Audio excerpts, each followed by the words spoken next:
Next ഒരു sure common question ആണ്. യൂണിവേഴ്സിറ്റിയിൽ എപ്പോഴും ചോദിക്കുന്ന ഒരു ക്വസ്റ്റ്യനാണ്, my last duchess is a dramatic monologue എന്നുള്ളത്. സോ നമുക്ക് നോക്കാം അതിൻ്റെ ആൻസർ എന്താണെന്ന്. ഇപ്പോൾ my last duchess is a dramatic monologue ചോദിച്ചു കഴിഞ്ഞാൽ first of all about Robert Browning as a poet എഴുതിയിരിക്കണം. റോബർട്ട് ബ്രൗണിങ് ഒരു വിക്ടോറിയൻ പോയിറ്റ് ആണ്. ആൻഡ് അദ്ദേഹമാണ് ഡ്രമാറ്റിക് മോണലോഗ് എന്നുള്ള ഈ ഒരു കോൺസെപ്റ്റ് പോപ്പുലറൈസ് ചെയ്തത്. അപ്പോൾ ഈ മൈ ലാസ്റ്റ് ഡച്ചസ് പബ്ലിഷ് ചെയ്ത് 1842 അതിൻ്റെ ഫോം എന്ന് പറയുന്നത്, അല്ലെങ്കിൽ അതിൻ്റെ ആ ഒരു പൊയറ്റിക് ഫോമാണ് ഡ്രമാറ്റിക് മോണലോഗ്. അതായത് ഒരു സിംഗിൾ സ്പീക്കർ മറ്റൊരാളുടെ അടുത്ത് സംസാരിച്ചുകൊണ്ടിരിക്കുന്നു. വളരെ ഒരു ഡ്രമാറ്റിക് ആയിട്ടുള്ളൊരു കൈൻഡ് ഓഫ് അറ്റ്മോസ്ഫിയറിലാണിത് നടക്കുന്നത്. അതുകൊണ്ടാണ് ഡ്രമാറ്റിക് മോണലോഗ് എന്ന് പറയുന്നത്. പിന്നെ ഇതിൻ്റെ സെറ്റിംഗ് എന്ന് പറയുന്നത് റെനസൻസ് ഇറ്റലിയിലാണ്. ദ ഡ്യൂക്ക് ഓഫ് ഫെറാറ, അല്ലെങ്കിൽ അതായത് ഫെറാറയിലെ ഡ്യൂക്ക് ഒരാളുടെ അടുത്ത്, ഒരു അംബാസിഡറിൻ്റെ അടുത്ത് അല്ലെങ്കിൽ ഒരു എംബസറിയുടെ അടുത്ത് അദ്ദേഹത്തിൻ്റെ മരിച്ചുപോയ ലേറ്റ് വൈഫിൻ്റെ പോർട്രേറ്റ് കാണിക്കുകയാണ് ചെയ്യുന്നത്. And he is arranging for his next marriage. ഈ ഒരു ഡ്യൂക്ക് വന്നതെന്ന് വെച്ച് കഴിഞ്ഞാൽ ഇയാൾക്ക് വേണ്ടി മറ്റൊരു കല്യാണാലോചനയായിട്ടാണ് ആര് വന്നിരിക്കുന്നത്? നമ്മുടെ ഈ ഒരു ഡ്യൂക്കല്ല, നമ്മുടെ എമിസറി വന്നിരിക്കുന്നത്. ആൻഡ് ഇതൊരു കാം ആൻഡ് പൊളൈറ്റിലാണ് ഓൺ ദ സർഫസ് ഈ ഒരു പോം റൺ ചെയ്തുകൊണ്ടിരിക്കുന്നത്. പക്ഷേ ഒരു deeply controlling and sinister personality of this duke is being revealed later in the poem. Okay, ഇനി ഡ്രമാറ്റിക് മോണലോഗിൻ്റെ ഫീച്ചേഴ്സ് നിങ്ങൾ എഴുതുന്നത് നന്നായിരിക്കും. ഒരു 6 to 7 പോയിന്റ്സ് എഴുതുന്നത് നല്ലതായിരിക്കും. ഒരു ഡ്രമാറ്റിക് മോണലോഗ് എന്ന് വെച്ചാൽ സിംഗിൾ സ്പീക്കർ ആയിരിക്കും, ഒരു സൈലൻറ്റ് ലിസണർ കാണും.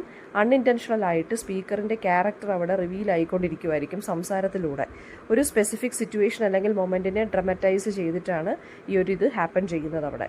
ഓക്കെ, അതായത് ആ സ്പീക്കറിൻ്റെ സൈക്കോളജി നമ്മൾ അറിയാൻ വേണ്ടി നമ്മുടെ ഓഡിയൻസ് അല്ലെങ്കിൽ നമ്മൾ ആ കേട്ടുകൊണ്ടിരിക്കുന്ന ലിസണറിന് നമുക്ക് പെട്ടെന്ന് എന്ത് ചെയ്യാൻ പറ്റും? റിവീൽഡ് ആയി കിട്ടും ഇയാളുടെ സംസാരത്തിലൂടെ മാത്രം. അതിനാണ് ഇയാൾ ഒരു സിംഗിൾ സ്പീക്കറിനെ കൊണ്ട് തന്നെ സംസാരിപ്പിച്ചുകൊണ്ടിരിക്കുന്നത്. അപ്പോൾ ഇവിടെ സിംഗിൾ സ്പീക്കർ ആരാണ്? ഡ്യൂക്ക് ഓഫ് ഫെറാറയാണ്. സൈലന്റ് ലിസണർ എന്ന് പറയുന്ന ആരാണ്? എമിസറിയാണ്. ആ കല്യാണ ആലോചനയായിട്ട് വന്ന എമിസറിയാണ് സൈലന്റ് ലിസണർ എന്ന് പറയുന്നത്. അപ്പോൾ ഡ്യൂക്ക് ശരിക്കും പറഞ്ഞു കഴിഞ്ഞാൽ ലേറ്റ് വൈഫിനെ കുറിച്ച് സംസാരിക്കുമ്പോൾ ലേറ്റ് വൈഫിൻ്റെ ക്വാളിറ്റീസിനെ കുറിച്ചും നമുക്ക് മനസ്സിലാവുന്നുണ്ട്. ഇയാളുടെ ഒരു കൈൻഡ് ഓഫ് സിനിസ്റ്റർ പേഴ്സണാലിറ്റിയെ കുറിച്ച് നമുക്ക് മനസ്സിലാവുന്നുണ്ട്.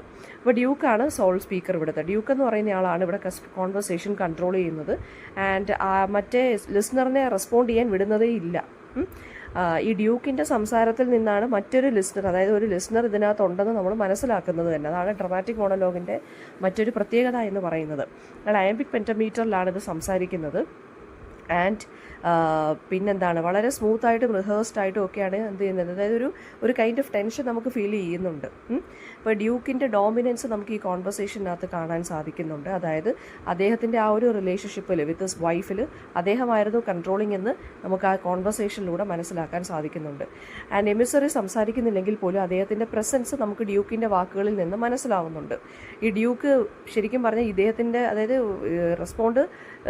റെസ്പോൺസ് ആൻറ്റിസിപ്പേറ്റ് ചെയ്യുന്നുണ്ടെങ്കിലും പക്ഷേ അദ്ദേഹത്തിൻ്റെ റെസ്പോൺസ് വേണ്ട ഈ നമ്മുടെ ലിസണറിൻ്റെ.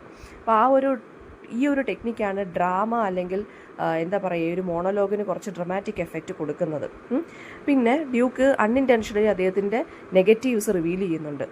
ജലസി, അതായത് അദ്ദേഹത്തിൻ്റെ വൈഫിന് ഒരു ഫ്രണ്ട്ലി നേച്ചറാണ്, എല്ലാവരെയും കാണുമ്പോഴും അവർ ചിരിക്കും എന്നിങ്ങനെ പറയുന്നുണ്ട്. സോ അതിൻ്റെ ആ ഒരു അവരുടെ ആ ഒരു ഫ്രണ്ട്ലി നേച്ചറും അവരുടെ ആ ഒരു സ്മൈലിങ്ങും അതെല്ലാം ഇയാൾ റിസെൻറ്റ് ചെയ്യുന്നൊരു കാര്യമാണ്, ഹേറ്റ് ചെയ്യുന്നൊരു കാര്യമാണ്.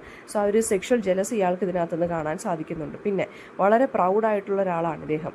അതായത് പിന്നെ ഐ ചൂസ് അല്ലെങ്കിൽ നെവർ ടു സ്റ്റൂപ്പ് എന്നൊക്കെയുള്ള ലൈൻസ് കാണിക്കുന്നത് ഇദ്ദേഹം വളരെ പ്രൗഡാണെന്നും വളരെ ഡോമിനേറ്റിംഗ് ആയിട്ടുള്ളൊരു ക്യാരക്ടറാണെന്നും ആരുടെ മുമ്പിലും തലവനിച്ച് കൊടുക്കത്തില്ല, ഈവൻ ബിഫോർ ഹിസ് വൈഫ് എന്നുള്ളതുമാണ് നമുക്ക് മനസ്സിലാക്കാൻ സാധിക്കുന്നത്. പിന്നെ ഒരു അതോറിറ്റേറിയൻ ഒരു കൈൻഡ് ഓഫ് കൺട്രോളിംഗ് ആയിട്ടുള്ള നേച്ചർ നമുക്ക് കാണാൻ സാധിക്കുന്നത്. അതായത് ആളുകളെയും റിലേഷൻഷിപ്പിനെ പോലും ഇദ്ദേഹത്തിന് കൺട്രോൾ ചെയ്യണം എന്നുള്ളൊരു ഇതുണ്ട്.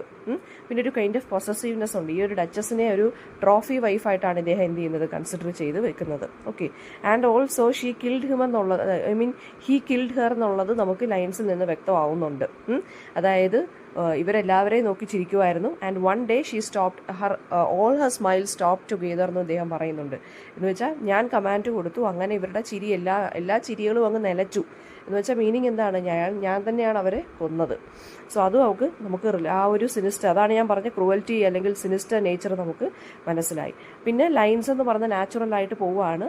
വളരെ ഡാർക്ക് ആയിട്ടുള്ളൊരു കോണ്ടന്റ് ഹൈഡ് ചെയ്തിട്ടാണ് ഓരോ ലൈൻസും ഇങ്ങനെ റൺ ചെയ്തുകൊണ്ടിരിക്കുന്നത്. പക്ഷേ ഭയങ്കര സിവിലൈസ്ഡ് ആയിട്ടുള്ള രീതിയിലാണല്ലോ ലാംഗ്വേജ് ആണ് യൂസ് ചെയ്യുന്നത്. ആർട്ടിനെ കുറിച്ചും മാനേഴ്സിനെ കുറിച്ചൊക്കെ എമിസറിയുടെ അടുത്ത് ഇദ്ദേഹം സംസാരിക്കുന്നുണ്ട്. പിന്നെ തീംസ് എന്ന് പറയുന്ന പവർ ആൻഡ് കൺട്രോൾ ആണ് ഇതിനകത്ത് വരുന്നത്. അതായത് ഡ്യൂക്കിന് ശരിക്കും പറഞ്ഞു കഴിഞ്ഞാൽ ഈ സ്ത്രീയുടെ പോർട്രേറ്റ് ഇയാൾ മാത്രമേ കാണാവൂ. കാരണം ഇവരുടെ പോർട്രേറ്റ് പോലും ഇയാൾ ഒരു കേർട്ടൻ്റെ ബാക്കിൽ ഹൈഡ് ചെയ്തിട്ടാണ് വെച്ചേക്കുന്നത്. ഇയാൾ ഡിസൈഡ് ചെയ്യും ആരൊക്കെയാണ് ഈ പോർട്രേറ്റ് കാണണം എന്നുള്ളത് തന്നെ. ഇപ്പോൾ എമിസറി വന്നതുകൊണ്ട് ഇയാളുടെ ആർട്ട് ഗാലറിയും കാര്യങ്ങളും ഇയാളുടെ കുറേ കാര്യങ്ങളും പിന്നെന്താണ് പെയിൻറ്റിങ്സും ഒക്കെ സ്കൾപ്ചറും ഒക്കെ ഇയാളിങ്ങനെ കാണിച്ച് നടക്കുന്നതിൻ്റെ ഇടയ്ക്കാണ് ഈ വൈഫിൻ്റെ ഫോട്ടോ കാണിക്കുന്നതും ഒക്കെ. അപ്പോൾ ഇദ്ദേഹം ഒരു കേർട്ടൻ്റെ പുറകിൽ ഇത് മറച്ചു വെച്ചേക്കുവാണ്. സോ ഹീ വിൽ ഡിസൈഡ് എന്താണ് ഈ പോർട്രേറ്റ് ആര് കാണണം എന്നുള്ളതും ഒക്കെ ഇയാളാണ് ഡിസൈഡ് ചെയ്യുന്നത്. അപ്പോൾ ആ power and control even after Har death അത് കണ്ടിന്യൂ ചെയ്തുകൊണ്ടിരിക്കുവാണ്. ഒരു ജലസി അല്ലെങ്കിൽ ഇൻസെക്യൂരിറ്റി ഉണ്ട് ഇദ്ദേഹത്തിന്. അതാണ് ആ ഡച്ചസിൻ്റെ ബിഹേവിയർ, ഇയാളുടെ പ്രൈഡിനെ ഒഫൻഡ് ചെയ്തതും ഇയാൾ കൊല്ലാൻ ശ്രമിച്ചു കൊന്നതുമൊക്കെ. പിന്നെ പേട്രിയാർക്കിയാണ് ഡ്യൂക്ക് റിവീൽ ചെയ്യുന്നത്, അല്ലെങ്കിൽ റെപ്രസെൻറ്റ് ചെയ്യുന്നത്. ആ വൈഫിൻ്റെ ഗ്രാറ്റിറ്റ്യൂഡ് ആൻഡ് ഒബീഡിയൻസ് എക്സ്പെക്റ്റ് ചെയ്തിട്ടാണ് ഇയാൾ എന്ത് ചെയ്യുന്നത്, പേട്രിയാർക്കലായിട്ടുള്ള ടോണിലാണ് ഇത് പറഞ്ഞു പോകുന്നത്. പിന്നെ ആർട്ടും ലൈഫും തമ്മിലൊരു ഇത് പറയുന്നുണ്ട്. അതായത് ഇദ്ദേഹത്തിൻ്റെ വൈഫിനെ ഒരു പോർട്രേറ്റ് എന്നുള്ള രീതിയിൽ നല്ല രീതിയിൽ കൺട്രോൾ ചെയ്യാൻ പറ്റുന്നുണ്ടായിരുന്നു. വെൻ ഷി വാസ് അലൈവ് എന്തായിരുന്നു, ഹീ കുഡിൻ കൺട്രോൾ ഹർ. അതുകൊണ്ടാണ് കൊന്നു കളഞ്ഞത്. അതായത് കമാൻഡ്സ് കൊടുത്തിട്ട് പോലും ഇവർ ചിരിച്ചുകൊണ്ടിരുന്നു, ആരെ നോക്കിയാലും ചിരിച്ചുകൊണ്ടിരിക്കുമായിരുന്നു. ഈവൻ ഈ വരച്ച ആളെ പോലും നോക്കി ചിരിച്ചുകൊണ്ടിരിക്കുമായിരുന്നു. എന്ന് വെച്ചാൽ ഹൗ ഡെയർ ഷീ എന്നുള്ള രീതിയിലാണ് അദ്ദേഹം പറയുന്നത്. സോ പക്ഷെ ഒരു പോർട്രേറ്റ് ആയിട്ട് കിട്ടിയപ്പോൾ എന്താണ്, വളരെ ഫ്രോസൺ ആയിട്ടും സൈലൻ്റ് ആയിട്ടും ഒബീഡിയൻ്റ് ആയിട്ടാണ് വൈഫ് അതിനകത്തിരിക്കുന്നത്, ആ പെയിൻറ്റിങ്ങിനകത്ത്. സോ ലൈവ്ലി നേച്ചറിനെക്കാട്ടിൽ ഇയാൾ ഈ ഒരു പോർട്രേറ്റ്, വൈഫിൻ്റെ ഈ ഒരു പോർട്രേറ്റാണ് പ്രിഫർ ചെയ്യുന്നത് എന്നാണ് പറയുന്നത്. പിന്നെ അപ്പിയറൻസും റിയാലിറ്റിയും തമ്മിലുള്ള ഡിഫറൻസ്, ഇദ്ദേഹത്തിനെ കാണുമ്പോൾ അല്ലെങ്കിൽ ഇദ്ദേഹത്തിൻ്റെ കോൺവെർസേഷൻ വളരെ പൊളൈറ്റായിട്ട് തോന്നിയാലും ഇതിനകത്തും ഒരു വയലൻ്റ് ആയിട്ടുള്ളൊരു ട്രൂത്ത് അല്ലെങ്കിൽ ഒരു പേഴ്സണാലിറ്റി ഇയാൾക്കുണ്ടെന്ന് നമുക്ക് മനസ്സിലാക്കാൻ സാധിക്കുന്നു.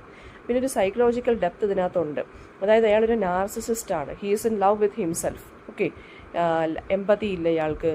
റെപ്യൂട്ടേഷനാണ് ഇയാൾ ഇമ്പോർട്ടൻസ് കൊടുക്കുന്നത് റിലേഷൻഷിപ്സിനെക്കാട്ടിലും. ആളുകളെയൊക്കെ പൊസഷൻ പോലെയാണ് കാണുന്നത്, അല്ലേ, വൈഫിനെയൊക്കെ.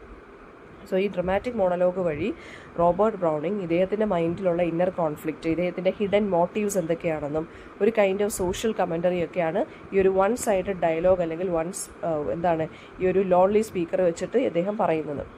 ഓക്കെ, ലോൺലി അല്ല, ഇത് ആ ഒരു സിംഗിൾ സ്പീക്കർ വെച്ചിട്ട് ഇദ്ദേഹം പറയുന്നത്. പോയം എൻഡ് ചെയ്തതെന്ന് വെച്ചാൽ ഡ്യൂക്ക് വേറെ ഒരു ആർട്ട് ഒബ്ജക്റ്റ് ഇദ്ദേഹത്തിനെ ഷോ ഓഫ് ചെയ്ത് പറഞ്ഞുകൊണ്ടിരിക്കുകയാണ്. അതായത് അതിനകത്ത് വേറെ ഏത് ആർട്ട് ഒബ്ജക്റ്റ് എന്ന് വെച്ചാൽ നെപ്റ്റ്യൂൺ, അതായത് സീ ഗോഡ് ഓഫ് സീ, ഒരു സീ ഹോഴ്സിനെ ടെയിം ചെയ്യുന്ന അല്ലെങ്കിൽ മെരുക്കിയെടുക്കുന്ന ഒരു സ്റ്റാച്യു കാണിച്ചുകൊണ്ടാണ് ഇത് തീരുന്നത്.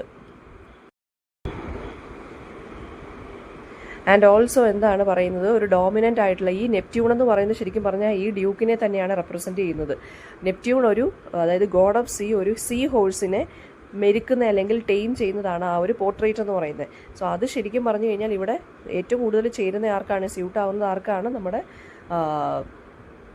ഡ്യൂക്കിന് തന്നെയാണ്. ഡച്ചസിനെ ടെയിം ചെയ്തെടുക്കുന്ന പോലെയാണ് ഈ പോർട്രേറ്റ് വെച്ച് കാണിക്കുന്നത്, അല്ലേ. അപ്പോൾ ഡോമിനൻ്റ് ആയിട്ടും ഗോഡ് ലൈക്ക് ആയിട്ടുള്ളൊരു കോംപ്ലക്സും ബാക്കിയുള്ളവരെ ടെയിം ചെയ്തെടുക്കുക അല്ലെങ്കിൽ കൺട്രോൾ ചെയ്തെടുക്കുക എന്നുള്ളതെല്ലാം ആരുടെയും കൂടെ റെപ്രസെൻറ്റ് ചെയ്യുകയാണ്, സിമ്പിളാണ്, ഈ ഡ്യൂക്കിനെ റെപ്രസെൻറ്റ് ചെയ്യുന്നതും കൂടിയാണ്. ഓക്കെ, അപ്പോൾ മൈ ലാസ്റ്റ് ഡച്ചസ് ഒരു മാസ്റ്റർഫുൾ ആയിട്ടുള്ള ഡ്രമാറ്റിക് മോണലോഗാണ്. ഒരു സിംഗിൾ സ്പീക്കറിലൂടെ റോബർട്ട് ബ്രൗണിങ് കൺട്രോൾ എന്താണ്, പ്രൈഡ് എന്താണ്, ഹിഡൻ വയലൻസ് എന്താണെന്ന് റിവീൽ ചെയ്യുന്നുണ്ട്. അദ്ദേഹത്തിൻ്റെ ഒരു ഡിസ്റ്റർബിംഗ് പേഴ്സണാലിറ്റി വളരെ ഡ്രമാറ്റിക്കലായിട്ട് നമുക്ക് കാണിച്ചു തരുന്നുണ്ട് റോബർട്ട് ബ്രൗണിങ്. അപ്പോൾ പവറിനെയും പേട്രിയാർക്കിയാണ് ഇദ്ദേഹം ക്രിട്ടിസൈസ് ചെയ്യുന്നത് നമ്മുടെ പോയറ്റ്. അപ്പോൾ ഇതിനകത്ത് കുറച്ച് ലൈൻസ് ഏതൊക്കെയാണെന്ന് വെച്ചാൽ, I gave commands then all smile stop together. അതായത് ഞാൻ കമാൻഡ് കൊടുത്തു, അങ്ങനെ അവളുടെ ചിരിയെല്ലാം നിലച്ചു. അത് ഒരു മേർഡറിനെ അല്ലെങ്കിൽ കൺട്രോളിനെയാണ് കാണിക്കുന്നത്. That is my last Duchess painted on the wall. അതെല്ലാം ഒബ്ജക്റ്റിഫിക്കേഷനാണ്. എൻ്റെ മരിച്ചുപോയ ഡച്ചസിനെയാണ് ഞാൻ പെയിൻറ്റ് ചെയ്ത് ഈ വോളിൽ വെച്ചേക്കുന്നതെന്ന് എമിസറിയുടെ അടുത്ത് പറയുന്നുണ്ട്.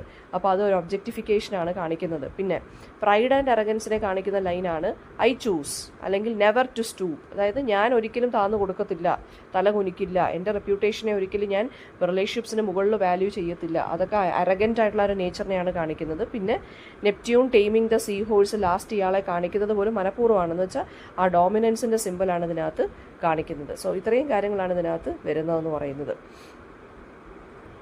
അപ്പോൾ ഇതിനകത്ത് ലൈൻസും കോട്ട് ചെയ്ത് എഴുതിയും വേണം. ഇത്രയും കാര്യങ്ങൾ പറയുകയും കൂടെ ചെയ്യുമ്പോഴത്തേക്കുമാണ് നമ്മുടെ 15 മാർക്സിൻ്റെ ആൻസർ ഒരു കറക്റ്റായി വരുന്നത്. അപ്പം പവർ ആൻഡ് കൺട്രോൾ ഉണ്ട്, ജലസി ആൻഡ് പ്രൈഡ് ഉണ്ട്, പിന്നെന്താണ്, ആളുകളെ ഒരു പൊസഷൻ സിമ്പൽ പോലെ കാണിക്കുന്നുണ്ട്, ജെൻഡർ റോൾസ് ഇതിനകത്ത് പറയുന്നുണ്ട്. അതായത് സ്ത്രീകൾ എപ്പോഴും അടങ്ങി ഒതുങ്ങി ഒരു മൂലയ്ക്ക് ഷൈ ആയിട്ട് ഇരുന്നോളം ആരെയും നോക്കി ചിരിക്കരുത് എന്നുള്ളതാണ് ഇവിടെ പറയുന്നത്. പേട്രിയാർക്കി ഇതിനകത്ത് കാണിക്കുന്നുമുണ്ട്. ഓക്കെ,